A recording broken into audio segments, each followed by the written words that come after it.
Raghavan Iyer is one of the best Indian cooks in America, and he lives right here in Minnesota.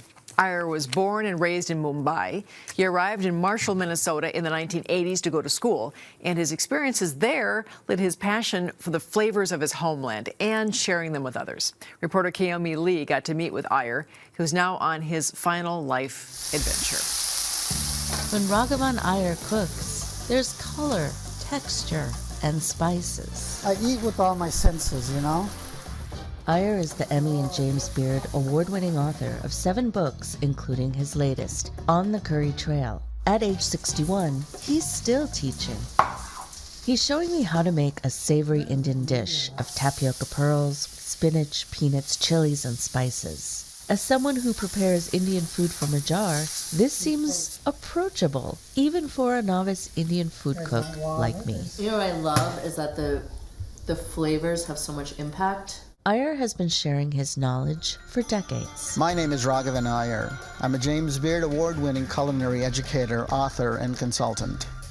In 1982, Raghavan Iyer arrived from India to go to Southwest Minnesota State University here in Marshall to do great things, and he has. Tell us a little bit about the topping itself. Really, the key to this pizza is the house-made kimchi. This is my mother's recipe. Actually, It's her mother's recipe. Iyer also appeared on the TPT series Relish, hosted by chef Yi Vang. I always differentiate between the word hot and spicy. Explain that a little bit to me. Yeah, spicy is not a taste element, but hot is. This dish is all about balance, and that's what we're creating in this. How does it feel to be called an icon? Old. It's a terminology I really would not have assigned to myself. To understand Raghavan, you have to know his backstory. Raised in the large city of Mumbai, a young chemistry graduate came to Minnesota on a whim. Frankly, I chose the cheapest university, which was Marshall, Minnesota. As a young gay Indian man, he needed something different. SMSU also had a well-regarded hospitality program. He met his life partner Terry Erickson there. But aside from potatoes and onions, the local stores had him in despair. Desolate. It's like, what am I doing here? There was, however, something strange called curry powder. And I wasn't a good cook.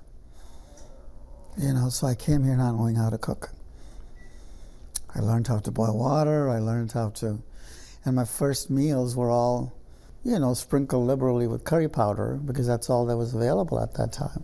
Today, some 40 years later, a local store carries a wide selection of Indian spices and foods that would have overjoyed a young Raghavan. But in those early days, he learned how to become a bridge. The thing about Raghavan that I admire so much, he can take the most complex concept, history that's like a bowl of spaghetti. It's not straightforward. It's not easy to share. And he can make it understandable and exciting. Lynn Casper hosted the Splendid Table radio program for 22 years. She says Raghavan was one of the show's favorite guests. She says his kindness stands out. Iyer followed in the footsteps of Indian cookbook authors Julie Soni and Madhur Jaffrey and arrived on the scene at the right time. He came at it from a different stance. Still the authenticity, still the incredible taste, but not recipes that were multi-pages long, and trying to work with what we can buy in a supermarket. To me, cooking, a two-way thing. It was cathartic. It was also a way for me to showcase my culture. Iyer says he was once embarrassed to be Indian, a South Asian, but writing and cooking was his way to connect people.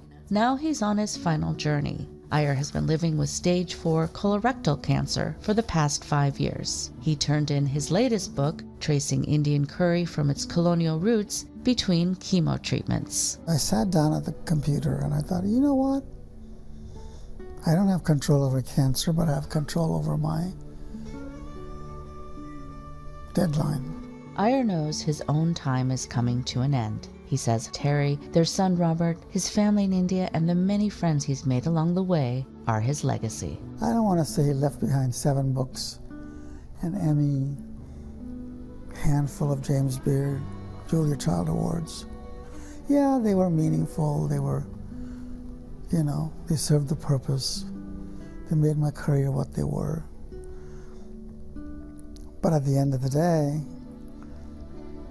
it's my relationships that I'm leaving behind.